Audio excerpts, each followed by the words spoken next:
Mesdames et messieurs, bonjour. Regardez tout de suite les prévisions météo de Louis Baudin. Le temps deviendra progressivement très nuageux et pluvieux cet après-midi dans la plupart des régions, avec même parfois des orages.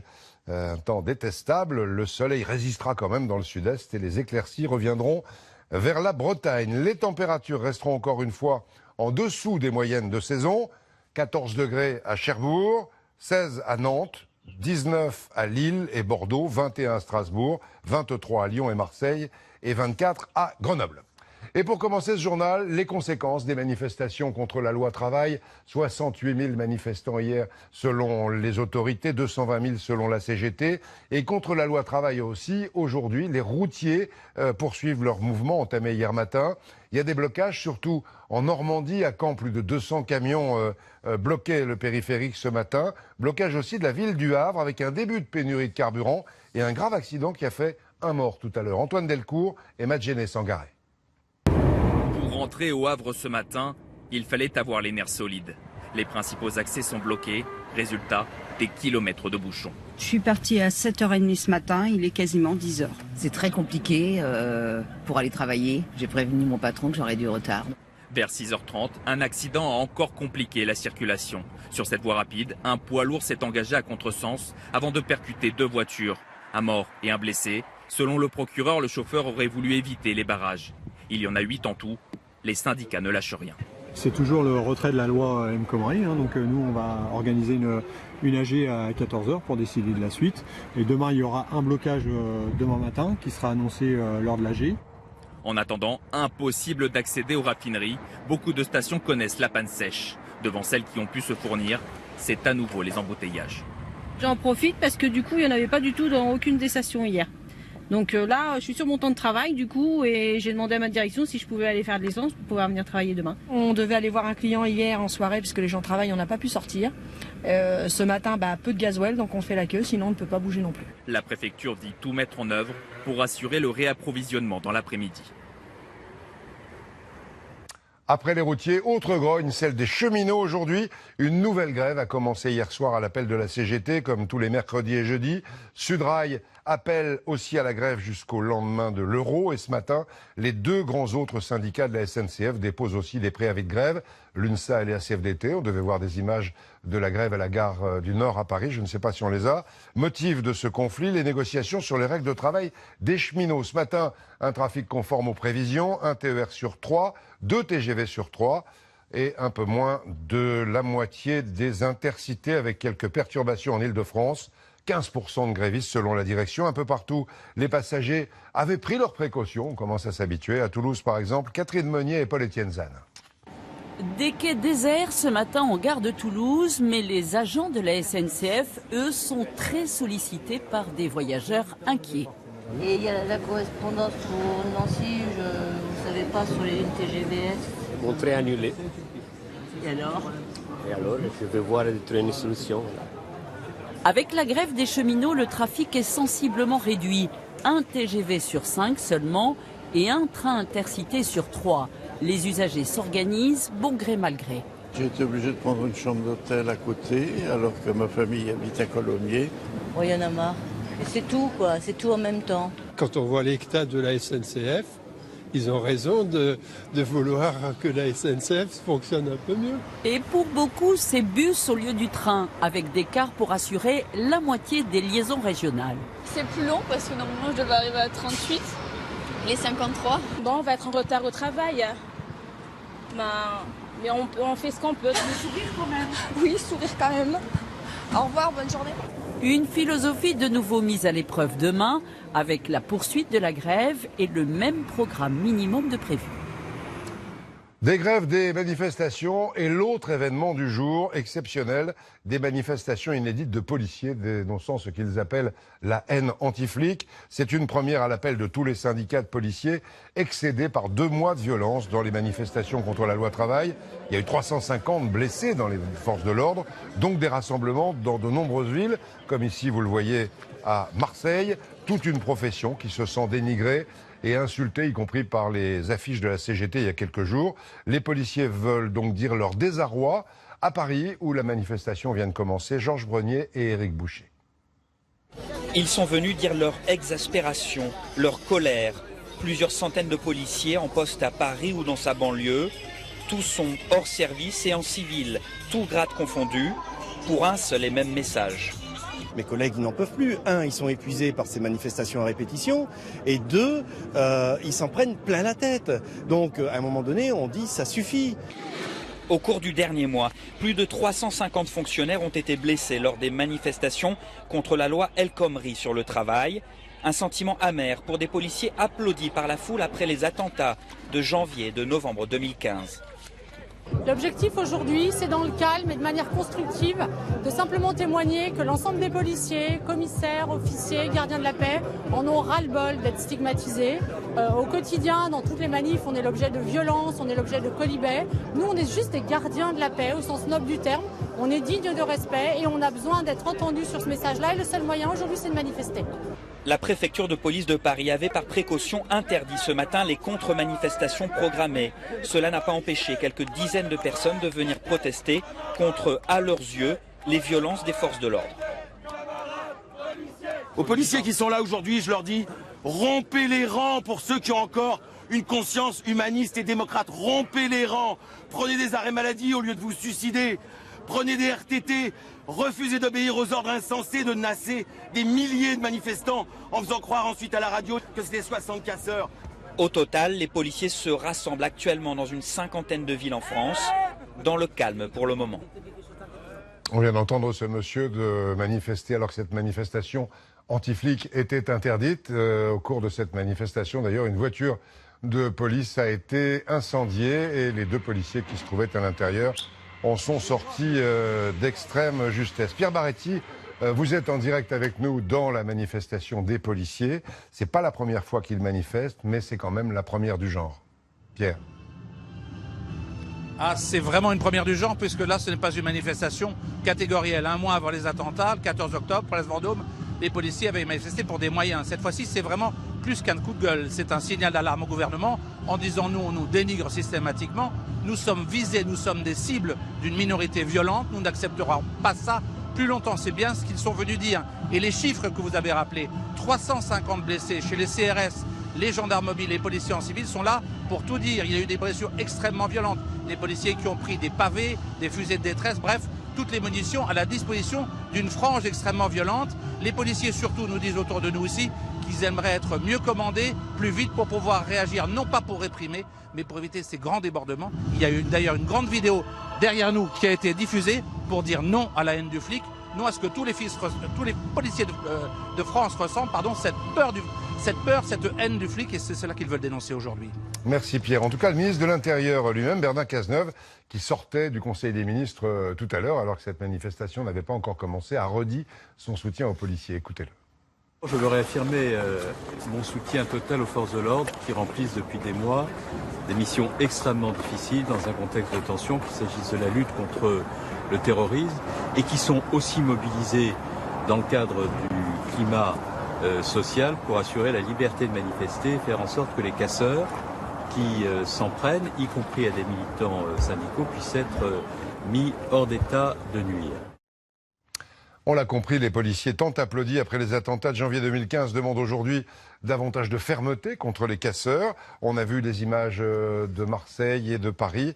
Même chose, par exemple, aussi ce matin à Nantes, vous le voyez, où il y a eu tant de violence lors des manifestations de ces dernières semaines. Ils dénoncent la haine anti-flic et une immense majorité de Français les soutient.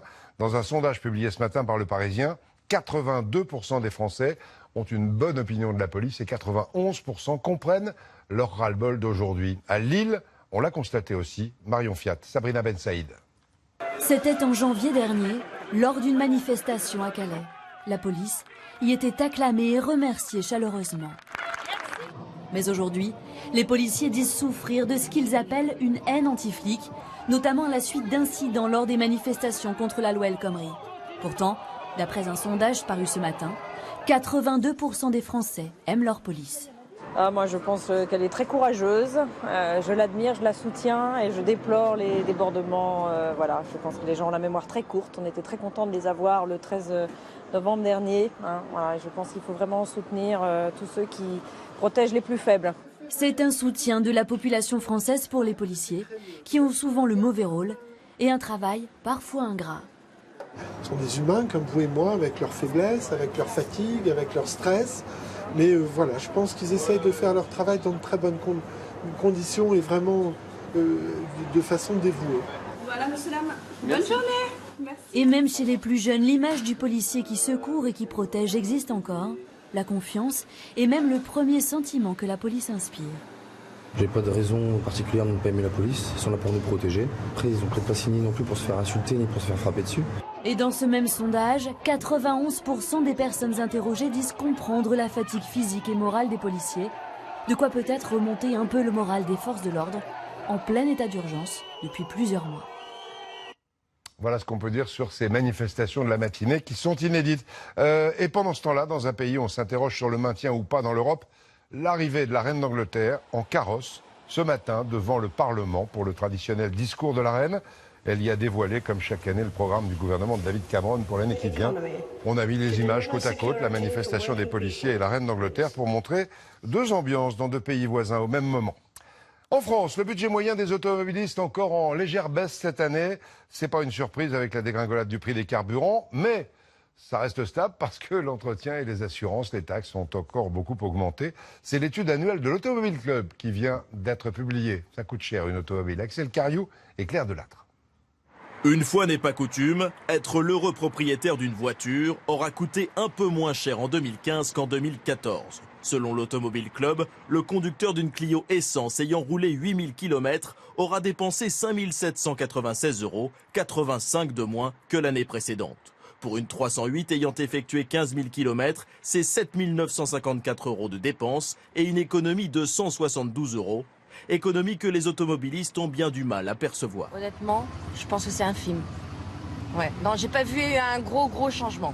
L'essence coûte moins cher, ça je le vois. Hier j'ai fait le contrôle technique, c'est le même prix que les autres années, donc j'ai été étonnée que c'est pas augmenté. Les révisions, tout ce qui est c'est le même prix, ça a même augmenté je pense. En fait, 3 explications. Les véhicules coûtent un peu moins cher à l'achat, les péages sont restés stables, mais la source d'économie, c'est la baisse des carburants. Attention, baisse en trompe-l'œil. Le prix du pétrole brut a baissé de 50% et le prix du carburant à la pompe a baissé de 8 à 10%. Bon, cherchez l'erreur. Donc manifestement, entre les deux, il y a quelque chose, ça s'appelle les taxes. Et pour 1 € de carburant, on a grosso modo 90% de taxes. Des taxes toujours plus élevées, mais pas seulement. Les assurances ont également augmenté, plus 10 € en moyenne. Quant à l'entretien, il aura coûté 17 € de plus au conducteur de la Clio Essence, 37 de plus à celui de la 307 Diesel. En cause, les fournisseurs augmentent le prix des pièces détachées et les garages augmentent celui de la main-d'œuvre. Avant, on faisait une révision à moins de 10 000, entre 7 et 10 000. Aujourd'hui, on en fait une entre 20 et 25. Donc forcément, vous venez moins souvent, il y a moins de demandes, donc les prix derrière ont augmenté tout simplement. En résumé, dans sa vie quotidienne, l'automobiliste n'aura pas noté de réelle amélioration. Malgré une année exceptionnelle, sans inflation et avec une chute spectaculaire des cours du pétrole. L'argent encore est une opération intéressante, ça va vous intéresser. Elle est lancée par l'UFC Que Choisir dans 4 régions pour faire baisser les factures de fioul si vous chauffez au fioul. L'association propose à ceux qui en utilisent de se regrouper pour que les prix baissent. En Auvergne-Rhône-Alpes, Bourgogne-Franche-Comté et dans le centre, les gens ont jusqu'à vendredi pour s'inscrire. Du côté de Clermont-Ferrand, Amélie Lepage et Patrick Delanne. Dès qu'elle a entendu parler de l'opération, Nathalie s'est rendue sur le site de l'UFC Que Choisir. En quelques clics, elle remplit les différentes cases du questionnaire. Qualité de fioul, quantité. La capacité, nous, c'est 1000 litres. Il faut même préciser comment se fait l'accès à la cuve. Une fois l'inscription validée, Nathalie devra attendre quelques jours pour recevoir un devis négocié avec les fournisseurs locaux par l'UFC Que Choisir. J'avais déjà essayé en fait avec des achats groupés d'autres sites. Et en fait, à chaque fois, ça n'a pas marché parce qu'il n'y avait pas assez de personnes autour de moi qui commandaient du fioul. Et donc, à chaque fois, j'ai jamais eu quoi que ce soit, aucune proposition, quoi. En Auvergne, 18% des ménages se chauffent au fioul, contre moins de 14% au niveau national. Dans les locaux de l'UFC Que Choisir ce matin, le téléphone n'arrête pas de sonner. UFC Que Choisir, bonjour. Des clients potentiels qui veulent participer au dispositif. Sur la première zone testée, ils espèrent 3000 inscriptions. L'objectif, faire un appel d'offres attractif pour les distributeurs. En fait, il s'agit d'un achat groupé, mais avec une dimension bien supérieure à celle qu'on peut obtenir quand on est par exemple dans une copropriété ou quand on est effectivement éventuellement même dans un village. On vise carrément des départements, on vise des régions, on vise même la France entière. Auvergne, Bourgogne, Franche-Comté, région Centre, Rhône-Alpes, les clients de ces régions doivent s'inscrire avant vendredi midi pour participer à l'opération. Dès le 23 mai, c'est le nord-ouest de la France qui sera concerné. Et c'est à la une du journal La Montagne ce matin. Et maintenant, les suites de notre opération SOS Village d'il y a quelques semaines dans cette édition de 13h. 2500 annonces de commerce ou d'activités à reprendre sont toujours en ligne à votre disposition sur notre site internet. Un nouvel exemple aujourd'hui d'un petit village qui a retrouvé un restaurant grâce à cette opération. Un couple de Lyonnais va s'installer en Côte d'Or à Thury où la mairie avait déposé une annonce d'SOS Village. Bastien Delobert, Florence Donjon. C'est un petit village de 300 habitants qui avait perdu son unique restaurant. Mais en à peine 3 mois, un couple de repreneurs est déjà là. Bonjour. Bonjour, bienvenue à Thury. Ce jour-là, accompagnés du maire, les deux trentenaires font le tour du propriétaire. Et donc ici, l'espace restauration pour 45 personnes. Pour 3 000 € par mois, le restaurant est tout équipé et les gérants vont habiter sur place avec leurs enfants. Un nouveau départ après 7 ans passés à Lyon. On avait envie de se lancer, de se lancer un nouveau challenge et c'est vrai que ça nous permet de repartir entre guillemets à zéro et puis d'avoir nos enfants aussi avec nous. Il y a de l'excitation et aussi un petit peu d'appréhension quand même. Mais on y croit et puis notre projet, on va se donner tous les moyens pour l'accomplir, quoi. À un mois de la réouverture, tout le monde est impatient de retourner au restaurant. Pour trouver ses nouveaux gérants, il a suffi à la mairie de poser une annonce sur le site de TF1. Ça a été rapide. Très très rapide. Avec 8 candidatures en 4 jours seulement, la municipalité qui est propriétaire des murs n'a pas perdu de temps. Ça nous a apporté une bouffée d'oxygène. Parce que pour nous, plus on attend dans le temps, plus on perd de l'argent. Avec leurs enfants scolarisés à l'école et l'appui des autres commerçants, le couple a tout pour s'intégrer à la vie de Thury. Une aubaine pour le village et les nombreux touristes de passage ici l'été. On leur souhaite un beau changement de vie à Thury. Il y a plein d'exemples comme celui-là. On est heureux d'avoir servi à quelque chose. Il y a des centaines d'annonces encore à votre disposition jusqu'à la fin du mois de juin sur notre site internet. Et n'oubliez pas de nous alerter si vous trouvez un repreneur. On sera heureux d'aller vous voir avec une équipe de reportage. Autre chose, pardon de vous rappeler que le bac n'est plus très loin, un peu moins d'un mois, mais ça a déjà commencé il y a longtemps avec les options. Aujourd'hui, on a voulu mettre l'accent sur une épreuve qui va vous étonner, vous envoyez peut-être quelques images. Le bac option frisbee, ça existe. Au Mans, Julien Roux et Jean-Yves Chamblet. Un frisbee dans la cour du lycée. Loin d'être en récréation, ces élèves sont en pleine préparation de leur épreuve sportive du bac et ne leur parlez pas de bac à sable. On est loin de se faire des passes sur une plage. Le badminton, à une époque, on disait que c'était un jeu de volant sur la plage et puis on n'y croyait pas. Bon, on voit l'état du badminton maintenant, donc on se dit que l'ultimate, dans quelques années, sera peut-être dans le même état d'esprit et on pensera que c'est un vrai sport. Le frisbee est donc un sport venu des États-Unis et nommé Ultimate. Pour l'engagement, pas besoin de pièces de monnaie. Autre originalité, les équipes de 5 joueurs sont mixtes.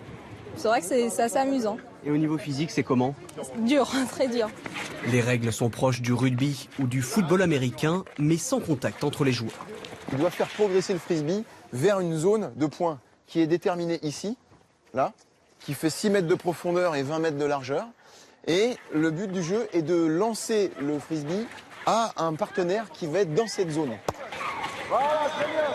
Je fais du basket, du coup c'est assez collectif aussi. Enfin c'est un peu le même principe. Ça me plaît autant on va dire, donc c'est pour ça que j'ai pris ça au bac. Je me dis ça peut permettre d'avoir une bonne note.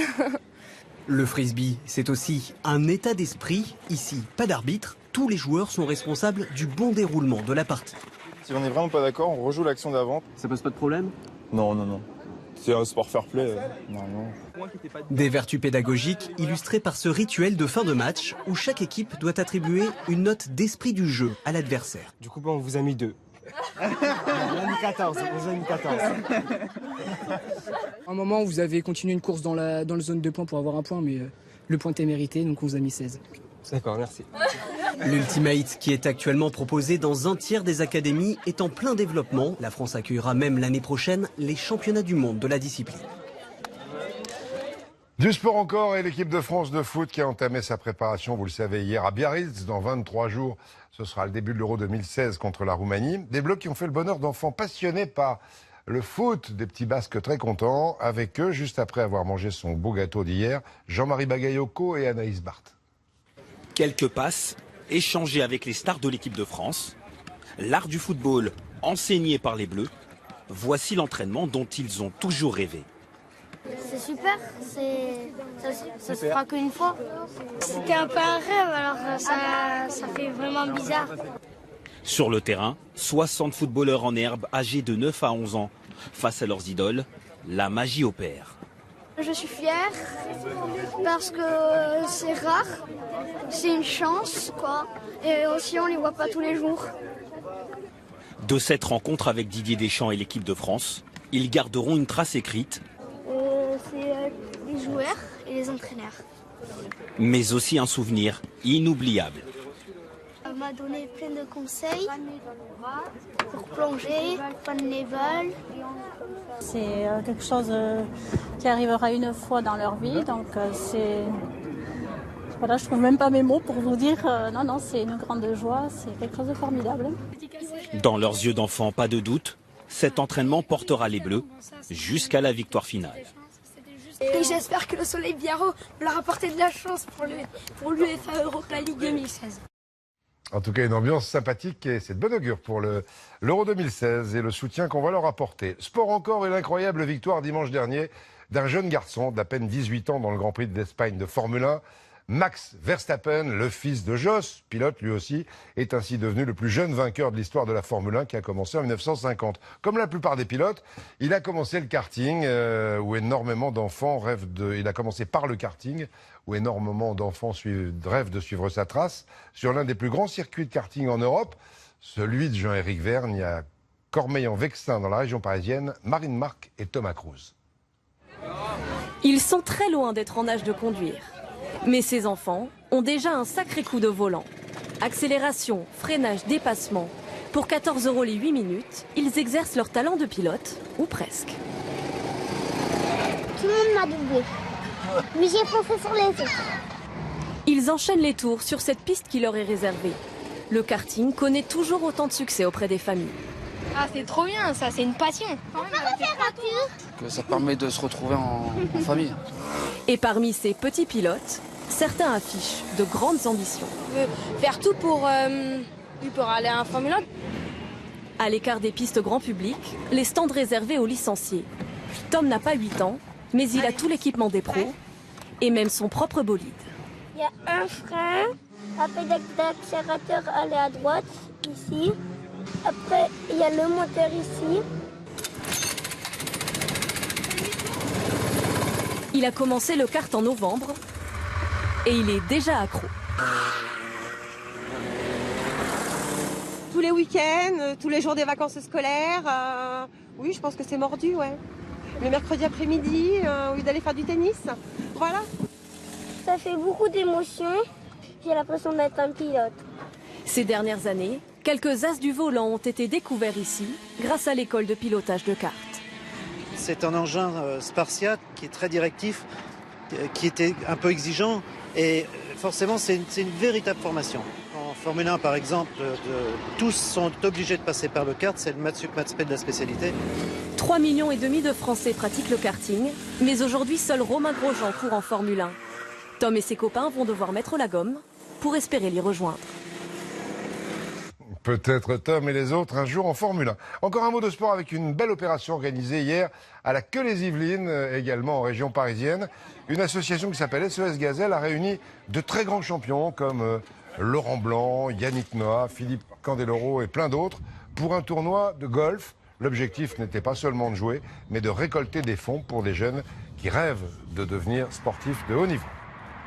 Du cinéma maintenant, pendant que le festival de Cannes continue, les films continuent à sortir aussi dans les salles. Par exemple, aujourd'hui, un nouveau volet de la saga américaine X-Men, des histoires de mutants qui se battent les uns contre les autres. Ça s'appelle Apocalypse, avec des fans qui l'ont vu, Alain Amar et Sébastien Maloiseau.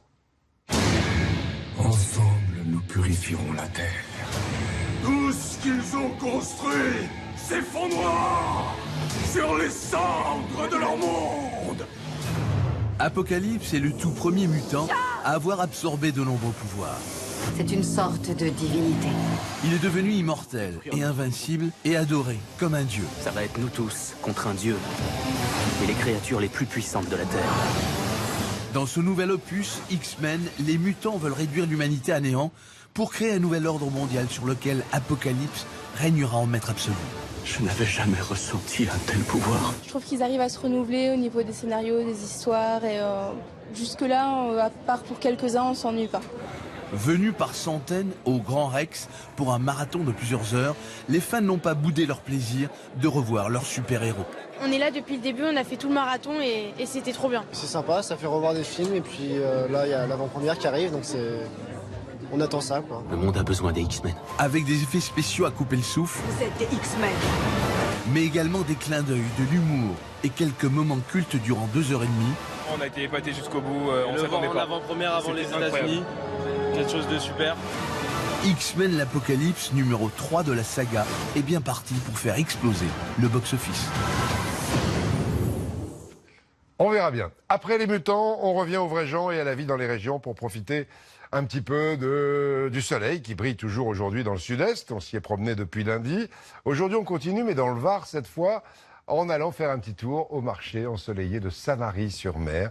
Des cerises, des fraises et même des melons avec les prix qui commencent à baisser. Pauline Lefrançois, Julien Atoum. Elles sont arrivées la semaine dernière sur les étals. 9,80 € le kilo de cerises françaises ce matin sur le marché de Sanary-sur-Mer. Ah bah, elles vont diminuer de prix avec le temps. Hein. Là, on prend les premières, elles coûtent plus cher automatiquement. Hein. Ça fait déjà une semaine, ça baisse et c'est bon. Et en plus, elles sont bonnes. Ça y est, c'est l'été sur le marché. Les abricots, les brugnons, les pêches colorent les allées. Mais ils viennent d'Espagne. Et ce matin, les Sanariens préfèrent les tomates de Provence à l'ancienne. Noir de Crime et ananas, cœur de bœuf, à 3,80 € le kilo. Elles sont belles et accessibles. Abordable, pas plus cher qu'en supermarché en tous les cas, ça c'est sûr. Donc c'est pour ça qu'on préfère venir au marché, faire travailler les petits commerçants locaux. Des couleurs, elles en ont plein aussi. La Cléry, la Gariguette, la Sifflorette. Entre 3 et 5 € la barquette ce matin. Mais cette année, le prix des fraises françaises a beaucoup changé. En début de saison, elle n'était pas chère du tout. Et il y a eu une grosse production parce qu'il a fait très beau. Et après, avec le froid qu'il y a eu ces derniers jours, la production a baissé pratiquement de moitié et les prix ont augmenté. Celui-là arrive aussi dans les paniers. Il vient d'Espagne ou du Maroc. Mais ce commerçant, lui, préfère vendre le vrai melon de Cavaillon. Plus cher, mais surtout plus authentique. Le melon de Cavaillon vaut 8,80 kg. En Espagne, ça vaut 4,85 €. 2 fois plus cher le melon français, mais plus pour longtemps, car avec le soleil tapant, nul doute qu'il arrivera bientôt sur les étals, au meilleur prix. Et on en arrive, comme tous les jours, dans cette édition de 13h, à la dernière partie du journal consacré à notre merveilleux patrimoine. Dans un instant, on ira en Picardie avec, vous le verrez, une magnifique tradition.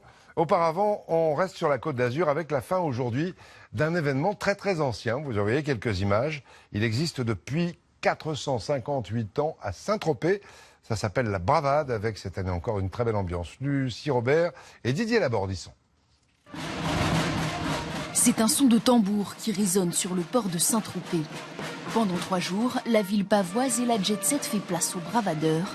Ils sont près de 200 à revêtir leur costume d'époque, un hommage à la milice autrefois chargée de protéger la ville des pirates et des envahisseurs. Il fallait bien se défendre, hein. Parce que quand les secours venaient de Paris à cheval, on était morts déjà. Hein. Leur arme, le tromblon. Et dedans, on met de la poudre noire, et ça fait baoum. C'est super sympa. Bon, pour l'instant, on en prend plein les oreilles, c'est bien. Je vous entends plus. Excusez-moi, hein. Mais c'est sympa, c'est la première fois qu'on vient, mais c'est super sympa. C'est très bien de faire revivre les traditions, même très anciennes, hein, et de rappeler un peu l'histoire. Ces détonations saluent le saint patron de la ville, Saint-Tropez, un hommage sacré rendu en costume par toute la population. C'est authentique, c'est la vie de Saint-Tropez, enfin du village, quoi. On a une tradition qui est vraiment très vivante, on le sent, on la vit tous les jours. On attend ça. Aujourd'hui, pour nous, c'est le premier de l'an. Aujourd'hui, les bravadeurs ne défendent plus leur terre, mais l'identité de cet ancien village de pêcheurs. Leur plus grande fierté, voir ces nouvelles générations comme la promesse d'une relève assurée. La bravade de Saint-Tropez, ça se termine. Comme promis, maintenant on part dans la capitale picarde. Elle en est toujours la capitale historique, qu'on le veuille ou non. Amiens, bien sûr, avec 3 personnages que vous ne connaissez peut-être pas. Lafleur, Sandrine, avec l'accent, et Thiaublaise. Ce sont les héros des cabotants d'Amiens, tradition de marionnettes amiénoises née il y a très très longtemps, au XVIIIe siècle. Et on en reste très fiers à Amiens, comme nous le racontent François Boisson et Tanguy Jouard. Et si l'on levait le voile sur un tout autre univers, un monde en miniature? Eh ben, c'est fort bien. Je m'en vais vous présenter à Tchekzan, mes amis. Vous ne comprenez pas tout, c'est normal, car Lafleur, ce petit personnage symbole d'Amiens, cause en picard. Chez Sandrine. Eh ouais, chez Miss Sandrine. Et voilà ses amis, héros du théâtre de marionnettes, chez Cabotan.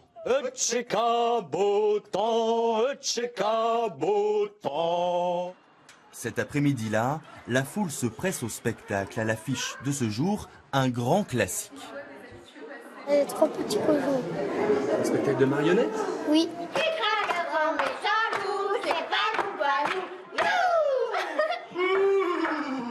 L'histoire, tout le monde la connaît, sauf qu'ici, c'est Lafleur, bien sûr, qui détient les clés de l'intrigue.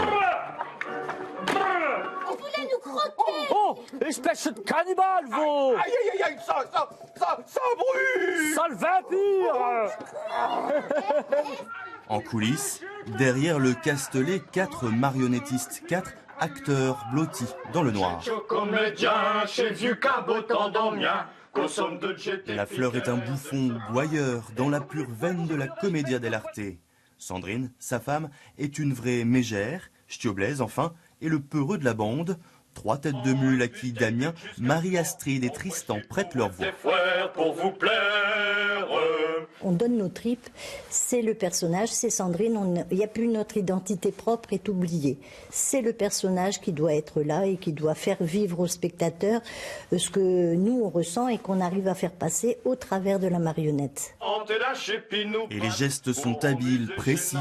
Manier des marionnettes à tringles et à fil, c'est leur nom, mais pas chose aisée, c'est toute une technique. C'est comme une colonne vertébrale, en fait, la tringle de la marionnette. Aux extrémités, on a les fils des bras, comme vous voyez là. Et puis, à l'intérieur, on a les fils des pieds. Donc, Lafleur, lui, a les pieds raides, pour lui donner une démarche sûre de lui.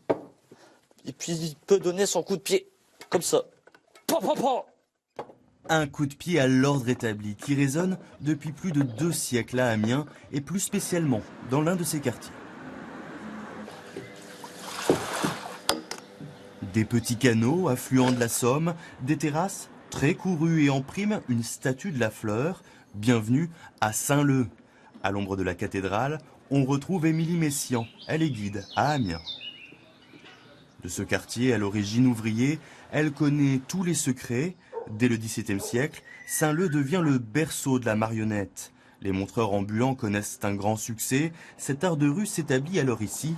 Derrière les façades de ces maisons typiques, à pans de bois, on a compté jusqu'à 80 petits théâtres. Ce sont plutôt des petits ouvriers qui, pour compléter leurs revenus, vont demander à ouvrir des salles et à donner spectacle dans l'arrière-boutique, dans l'arrière-cuisine, dans l'arrière-cour, pour pouvoir compléter les maigres revenus dont ils disposent.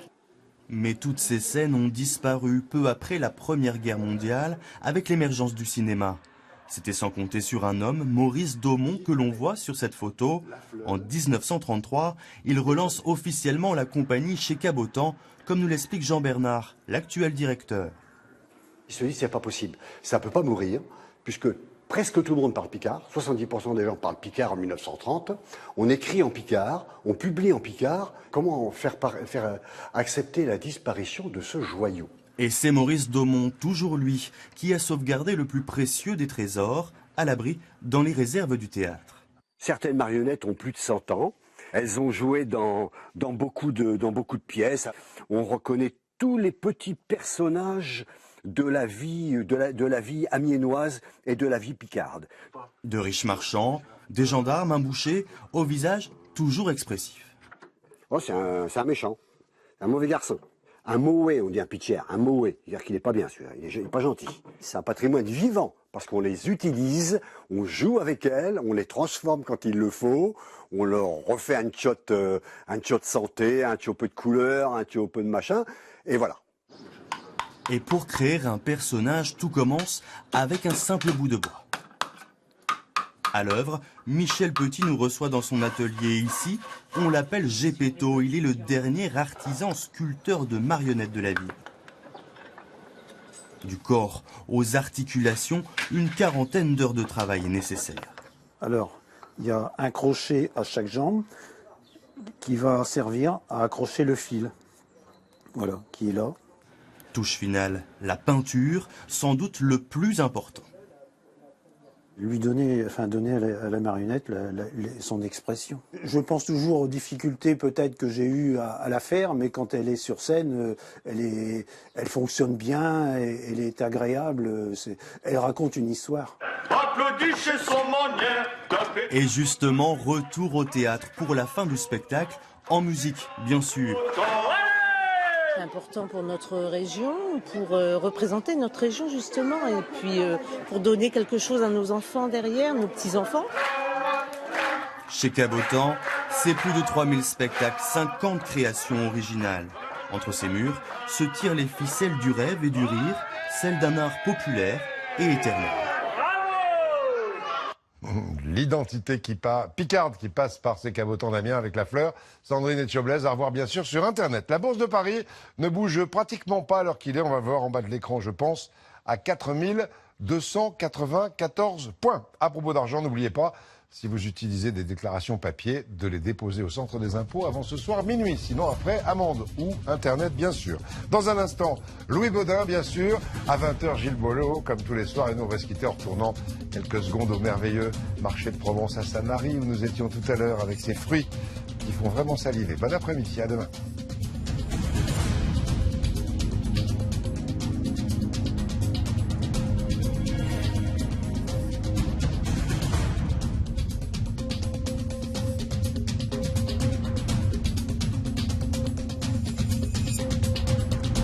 Retrouvez toute l'info sur le site et l'application MyTF1 News.